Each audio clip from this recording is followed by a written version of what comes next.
شاندەیەکە ji hedekê Dem Partî û DBP pêk dihat li bajarê Hewlêrê yê Başûrê Kurdistanê di çarçoveya Banga Aştî û Civaka Demokratîk a Rêber Apo de hevdîtin pêkanîn.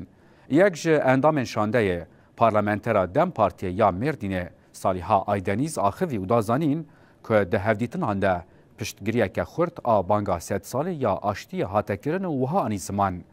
Ji bo pêşveçûna pêvajoyê bi zelalî daxwaza azadiya fîzîkî ya Rêber Apo hate kirin. Siyemîne tê Başûra Kurdistanê sedema şandeya siyemîn jî sedema proseya aşîtî a li Bakurê Kurdistan û Tirkiye li Hewlêrê jî li Başûr zî hem hizbê siyasî hem rewşenbîr nivîskar hem gelê Başûr hem jî rêxistinê Başûr re agahdar kirin pêşniyarî wan girtin û proseya aşîtiyê bigihîje armanca xwe sazî û dezgehê Başûrê Kurdistan ra hevdîtin kirine û van gotîkovan van hevdîtan van pêşniyaran û silavan jî û piştgirî zî em digihîjinin Birêz Öcalan.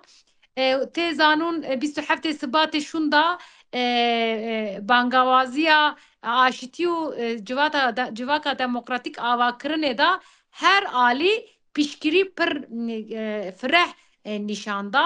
Îro jî em dixwazin vê piştgiriya bi gotin bi raya giştî bi ragihandin gotinê da ana em dixwazin bi gavê şêmber daha zêdetir vê zêde bikin û ji bona gavê şêmber Devleta Tirkiye bavêje her alî gotinê xwe bi pratikê de jî nîşan bide Yekîtiya Kurdan pêşxistin e.